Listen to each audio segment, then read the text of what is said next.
On today's episode of Rowdy Riley's Sports Review, we'll all hear from Philip Hutcheson, who's the athletic director at Lipscomb University.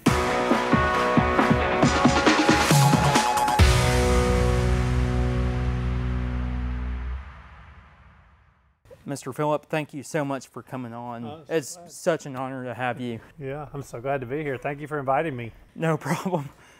What attracted you to sports as a child? Was it family, or did you just want to be in sports? Yeah, that's a great question. I think it was some of both. I mean, my family was always involved in it. My dad played sports when he was a kid, and I can't ever remember a time when we weren't, throwing a ball around or running. My dad was into running. He would let me go for runs with him in the evening or whatever, something like that. And at some point when, I got old enough to be in leagues, I started playing just whatever sport was in season. I played baseball, I played football, I played basketball. My dad was a big tennis player, and so I got to play a little tennis with him as well. And so, yeah, it was really, I think, it was just kind of always there. And I can't remember any time I did not like sports. And it was just fun and kind of one of those things you can, kind of relax, and you don't think about other things, and so just I've always enjoyed it. Did you play any other sports aside from basketball growing up, like baseball or kickball? Yeah, even though that's a rec sport. Yeah. Well, certainly at school, you play whatever the PE teacher wanted you to play. So yeah, we played kickball, we played dodgeball, we played capture the flag, or a lot of things.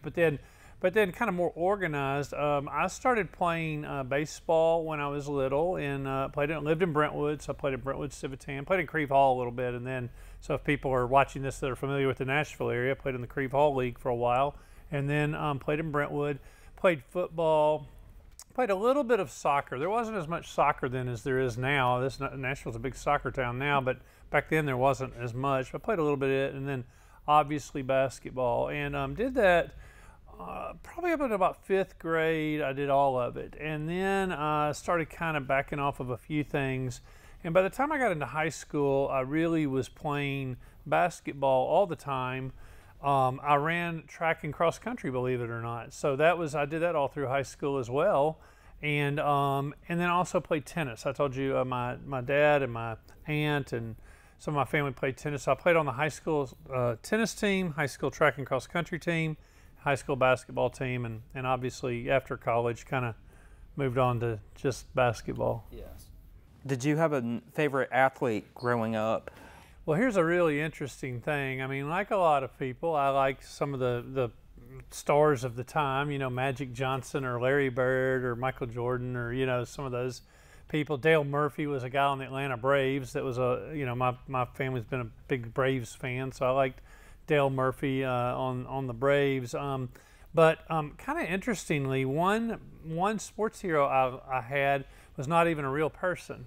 I used to like to I still do. I used to read books a lot, and there was a coach named Claire B, who was nobody listening or watching this would know this, but Claire B was he was a basketball coach back in the 50s and 60s. He won some national championships, and he wrote this group of books called the Chip Hilton Sports Series, and it was about a high school and then a college student who was really a superstar athlete at everything, and he was really a good person, and just a kind of what you would call like an all-American person. And I read, my dad had those books, and so when I'd go to my grandmother's house, I found those books, and I was like, I want to read them. And so there's a whole series of them, probably 20 or 30 of them, and I read the Chip Hilton Sports Series, and I always liked Chip Hilton. I liked reading the books. I liked the idea. He played all the sports. He's a good guy. He was good at what he did. And so along with, Magic and Michael and Larry Bird and Dale Murphy and some of those guys, I actually also really liked Chip Hilton, who wasn't a real person, but it was the sports books I read. And so those would have probably been some of the, certainly lots of others I could think of, but that's probably the main ones. So it seems like Chip Hilton is equivalent to Ted Lasso. Yeah, I mean, he was definitely a guy that was like a very positive type of person, and probably won a little more than Ted Lasso has won in some of his seasons, but just really an encouraging type of person and a hard worker, and again that was kind of who he was, and so it was, I guess, as a young person, maybe if you're reading that when you're in elementary school or maybe even middle school, it kind of gives you somebody to aspire towards or something like that, and so that was part of what I remember thinking back when I was younger. Did you have to shift into several different mindsets every single season? Because I know several seasons overlap. Yeah. As I said earlier, my dad ran a lot just kind of for exercise, and then he would run road races in the weekend, and I would run with him and run races. And I always liked to compete, so I always liked to try to win a prize or whatever, trophy or ribbon or something. And so I got to middle school and high school. It's kind of one of these things like cross country's in the fall, as you know, and basketball is a little bit more of a winter sport, and then track and tennis are in the spring, and so. It's kind of one of those things where I was like, well, I'm going to be running to get in shape for basketball anyways. Basketball was always my first love. I mean, that was the sport I liked the most, probably.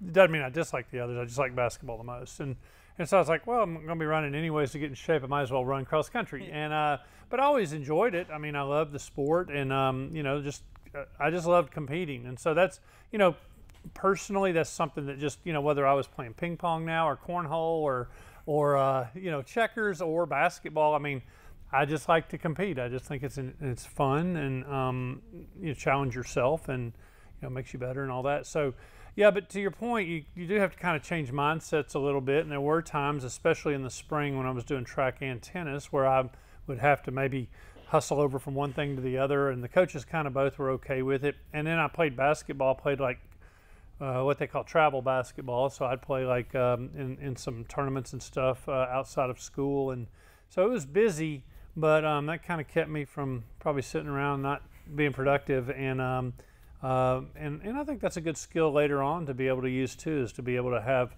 be able to kind of balance and juggle multiple things, and be able to hopefully do a good job at them without getting overwhelmed.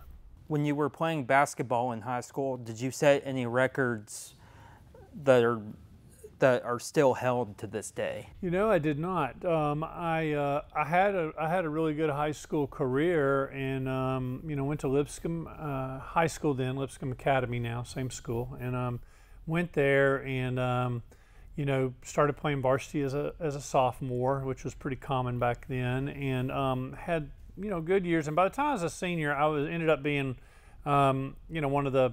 I mean, I was all Nashville team, and I was one of the, I guess, selected as one of the best players in the city, and so averaged quite a few points and that sort of thing. But I don't think I set any records, but was able to make all city and all state and things like that, and so had a good career, and then went on to Lipscomb University after that.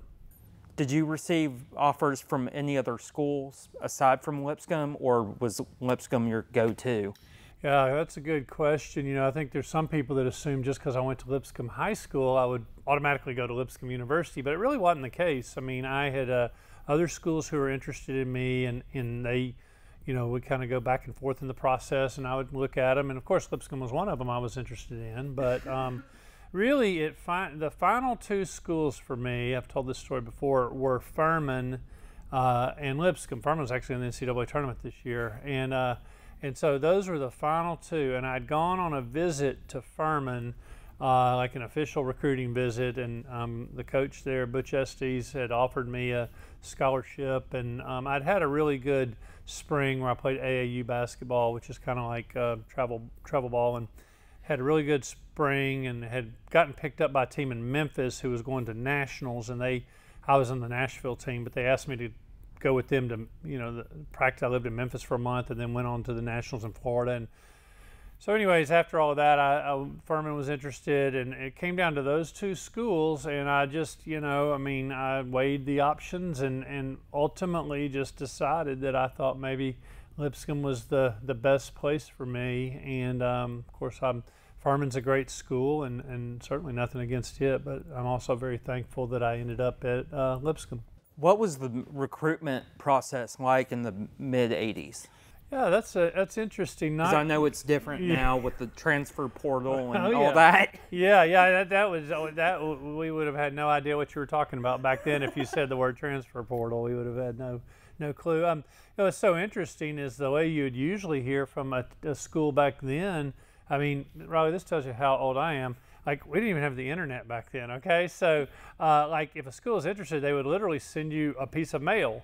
And so, but that was kind of fun at that time. I mean, you'd go to the mailbox, and there would be an envelope that would have, like, the logo for, Louisville was the first school I ever got a piece of mail from. I remember that. Now, pretty quickly, they didn't recruit me and, whatever. But at least I had that. And then, I'd get it from other schools. And it was always fun just to see, like, whose mail was in the mailbox when you came home. And almost like Christmas morning. Yeah, exactly. And so, of course, a lot of times they were just like, hey, introducing ourselves, and we'll be watching you, and, maybe fill out this form and mail it back. That gives a lot of your contact information. And again, no internet, no way to just email this kind of stuff. So that's the way it would work. And then there was a certain point at which it was okay for the coaches to call you. And again, no cell phone, so they wouldn't text you. I mean, they would just call you, and you just, be home at night, phone would ring, and mom or dad or me or answer, or what sister would answer it and say, hey, and it'd be coach, and you'd talk to them for a little while, and so that's the way it would go. And the other thing was too, I tell this story quite a bit too. When I made the All Nashville team my senior year, we took the picture of all the guys in Nashville that were on the All Nashville team. We took it at a place right down the road called Centennial Park, where the Parthenon is and some things like that. And I remember, Riley, when I got there, as we were all driving up to, they said meet at this place here, and we were going to take our picture. Like, at least half of the people that came up, they were all Nashville. I didn't even know them by face, which would be impossible now. I mean, because of Instagram and Twitter and Facebook and whatever, TikTok. I mean, I would know now people who are good athletes in other states or other countries. I would know their face. But back then, like, I had heard about some of these people that were at McGavick or Good Pasture or Glen Cliff or, whatever school. I'd heard about them, but I didn't even know what they looked like. So it was definitely a different environment back then, recruiting-wise. But that's kind of how it went. Now, ultimately, it came down to the same thing. Eventually, coaches would kind of decide who they're interested in and who they're going to offer scholarships to, and that sort of thing. And then you just have to make your decision about what you thought was best. What cemented your choice to stay on campus? Yeah. Well, I went to Lipscomb basketball camps way before I was ever, back when I was in elementary and middle school, and we had a lot of big basketball camps. I went there, so I knew Coach Meyer very well. They changed assistant coaches, so I was being recruited by one assistant coach up until my senior year in high school, and then they switched coaches, and so then there was a different assistant coach who recruited me. But really, I would say, I knew the school, I knew the environment, I knew the types of people that were associated. You knew shortcuts around campus. Yeah. I knew that too. Knew my way around. Of course, there was no Starbucks or Chick-fil-A or any of that back then, and so it was just a cafeteria and a grill. So that wasn't really what attracted me. But really, the people are what ultimately made the difference. I knew the coaches, I knew a lot of the players, I knew the environment, I knew what Lipscomb stood for, and my sense looking back on it was correct. I mean, that I still tell today. If we have recruits in our office now, I tell them a lot's changed at Lipscomb, but what hasn't changed are the types of people that are associated with it, and that's what makes it special. I told you off camera I did some really extensive research and found out that every single game you played at Lipscomb, you scored in double figures. Right. What was going through your head in senior game when you scored your last point? Yeah, just really gratitude more than anything. I mean, I just had such a good experience there, such good teammates. I mean, we had a lot of guys who were really good players, and several of them scored a lot of points themselves. But, of course, that's one thing that people would have known my career for, was scoring a lot. And But I always recognize, like, hey, part of it is I'm the beneficiary of being in the position I'm in, and part of our offense was, you know, predicated on trying to get the ball to me and me try to score, and so, you know, really just kind of gratitude. And it's pretty humbling. I mean, when you know that people around you sometimes are maybe giving up their opportunities to try to score or, you know, get a shot or whatever to get you the ball for hopefully the good of the team primarily. But so very thankful. You know, I was never the type to get nervous before a basketball game. I used to get so nervous before I'd run that I'd feel like I was going to get sick. Like I'd feel like I was going to, you know, get sick at my stomach before a race when I would run. But for some reason, basketball never made me feel that way. So I never was like nervous about a game, or I was always just excited to play and thankful for the opportunity. And of course, you know, I didn't know it was my last game, my very last game, because we lost in the semifinals of the national championship that year. And so, you know, I fully hoped to be playing in the game the next day in the finals. And so, you know, I always tell our athletes that today too. It's like, you never know when your last game will be, really. I mean, you kind of take it for granted you'll be healthy and all that, but I mean, some athletes, you and I both know, you know, they Hassan, we're looking at you. Yeah, right. Yeah, Hassan's he's had some of his times where he, you know, all of a sudden was injured or whatever. So yeah, you definitely just are thankful for the opportunities you have and grateful, and that was probably the main emotion I had towards the end of my career. I found out that you set several records, which include free throws attempted, field goals attempted, most games played, which we've already touched on a little bit, double figure games, second highest point totals and rebound totals. Do you still hold those records to this day, or have they been top? I don't know. I don't track them too closely, so I don't really know, you know, like day to day how I stand on them. I think I would have heard about some of them if somebody broke them. But I think I have a lot of them. I mean, partly too, you know, some of the records I have are a little bit of function of my, as you recognized, played a lot of games, and, you know, I was very thankful. I was never injured, never missed a game my whole career.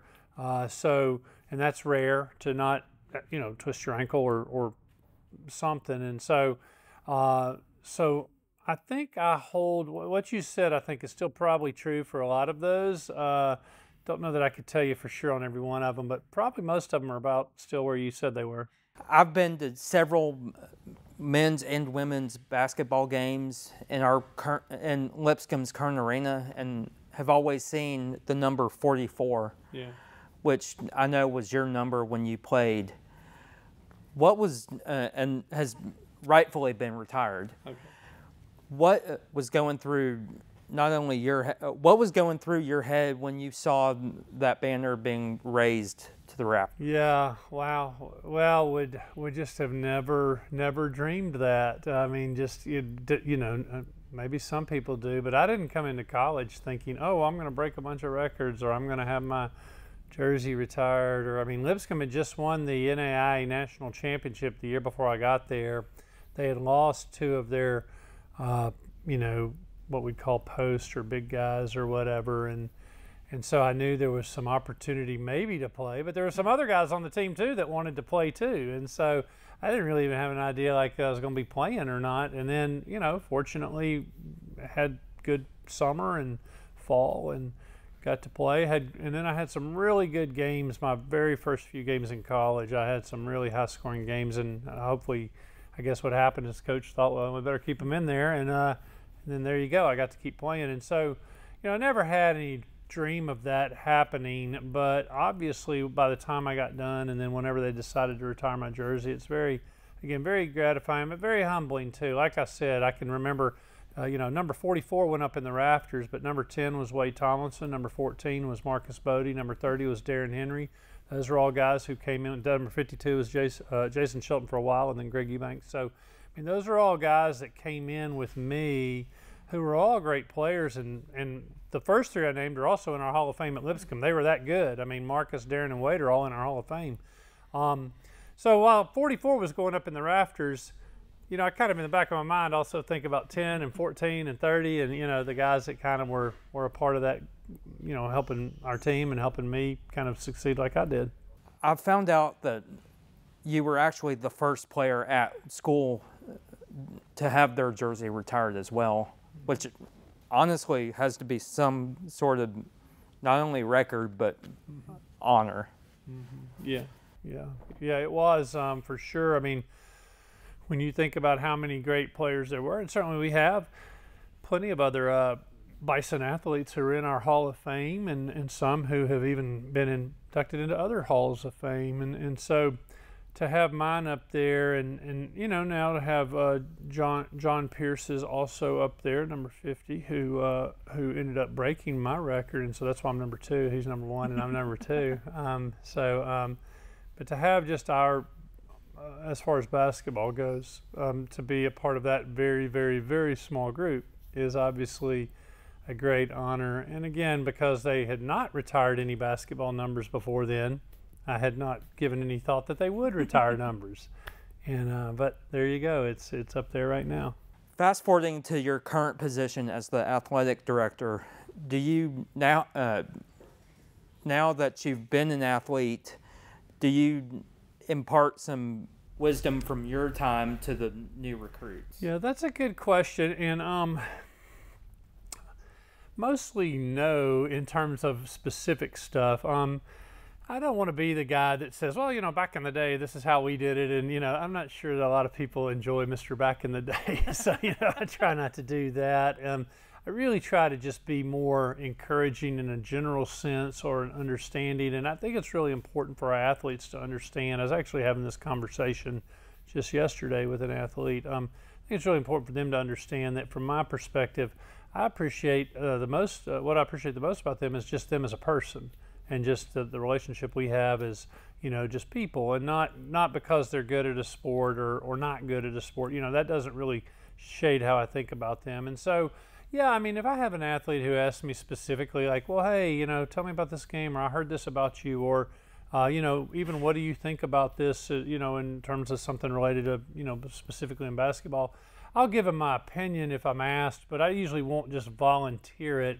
I think probably what I do probably utilize more is just kind of an appreciation for what it takes to be an athlete. And I think I can probably have a good sense of maybe sometimes when somebody just needs an encouraging word, or maybe you need to give them some, you know, I don't know, some maybe it's encouragement, but it's a little more of a challenge, you know, where you challenge them a little bit. And I think that's probably where my athletic experience has helped me the most, is in knowing how to kind of handle the emotional and kind of psychological pieces that come along with it. Not so much the, you know, the technical pieces. I don't talk a whole lot about that.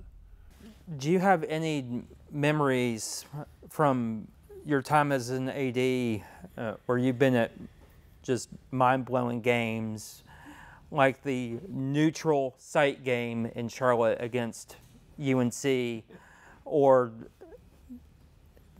Kenny Cooper's last-second shot in Reynolds Coliseum in Raleigh? Yeah, you've named 2 of them for sure that I remember.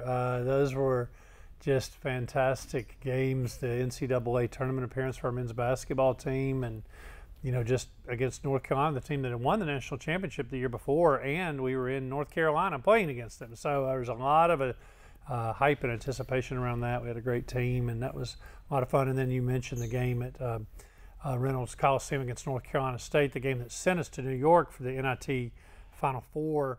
Probably, I've told people, the 2 loudest venues I've ever been at in my life, and I've been to a lot of places, was probably the Preds' first Stanley Cup match. I went to that match here at Bridgestone, and that game at North Carolina State were the 2 loudest places I've ever been. And so, you know, to be there and to be the visitors, we only had like 50-something tickets they gave us. So it was 98% North Carolina State fans and a little bit of us. And so that was so fun. But, you know, I remember so many other events too. I mean, I really do. I mean, one of the good things about being an AD is you know, you get to be involved with all the sports. And I can remember so many other events where we played, you know, big games. And certainly I remember big wins where, you know, we won on PKs at Washington for soccer the year that we made it to the Sweet 16. You know, I remember that that event. Of course, I've been to some.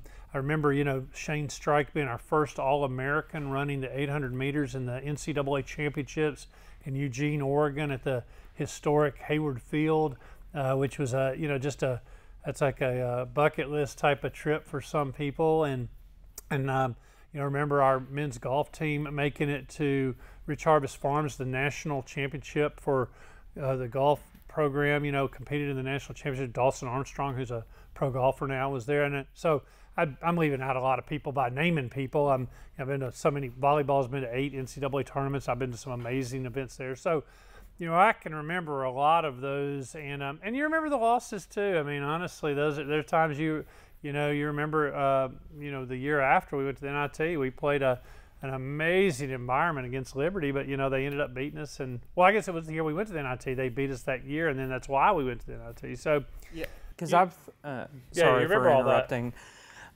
I want to say the championship that sent us eventually to Madison Square Garden was played in Allen. No, you're right. That's right. We played Liberty, and it was the biggest crowd we've ever had in Allen Arena. And unfortunately, at the moment, they beat us. And but obviously we're just disappointed. But it turned out to be definitely a silver lining type of moment as we went on and made some history for Lipscomb and for the ASUN, and some great memories for those guys. I've been wanting to ask this forever. What was it like being immortalized in a movie about one of the most winning coaches until Coach K came along? Right. And this coach actually happened to be Don Meyer. Yeah, well, Coach Meyer was definitely legendary, especially among the basketball community. I mean, he's known just far and wide, or was known far and wide as, just one of the preeminent basketball minds. And one thing that was so good about him is he was so willing to share his knowledge and love of the game with others. I mean, he was a guy that, whether you were a brand new coach that was coaching your first middle school game, or whether you were Coach K, who he was personal friends with, or Pat Summitt at Tennessee, who he was personal friends with, he had the ability to connect with everybody. And the movie part of it, I don't know. I mean, I'm not the kind who really wants to see myself in it, so I wasn't really, that part I wasn't looking forward to too much. But I'm glad that there have been different ways. Buster Olney wrote a book about him, and he won an ESPY award, and he had that movie. And so I'm glad there have been ways that people have recognized how good he was as a coach, but also how influential he was in the lives of a lot of people just by the way he kind of conducted himself day by day. I do have one final question. How can people follow you on social media? Follow you or Lipscomb Athletics on social media? So glad you asked that question. Yeah. Well, certainly with Lipscomb, the starting point would be whether it's on Twitter, Instagram, Facebook. It'd be at Lipscomb Bisons, and so that would be the way to follow our main account. Now we do have some people like to follow some of our particular sports, but so it'd usually be at Lipscomb, and then MBB for men's basketball, or WBB for women's basketball, XCTF for cross country. But you can find all of that by getting to Lipscomb Bisons and then going there. Now the other couple things are, and I'll talk about myself in a second, lipscombsports.com is our website. That's actually the easiest way to link to anything, because you can read about our teams, check out the news, the rosters, the coaches, but also there's all the social media links embedded in that website. So that's one way. With me on all the social media, it's pretty much just my name, Philip Hutcheson. So it's Philip with one L, Philip, and then Hutcheson is you have to kind of pay attention. There's a lot of ways to spell the last name, but it's it's 3 sets of 3 letters: Hutcheson. And so if it's at Philip Hutcheson, whether that's usually I'm mostly on Twitter and Instagram, and some on Facebook, occasionally on YouTube, but I'm not a TikTok guy yet, I suppose. So, but that's the way to follow me, and that's the way to follow Lipscomb. Again, Mr. Hutch, this has been so great. Thank you for coming on. All right, I have to say that I have been on quite a few of these types of shows, and you have done as much homework as almost anybody, which is a compliment to you. You've done a great job, and I really have enjoyed being a part of it, and some good memories. And so, obviously, you've been a a good friend, and you're a good friend to Lipscomb and just Nashville sports in general. So thanks so much. Yes, sir.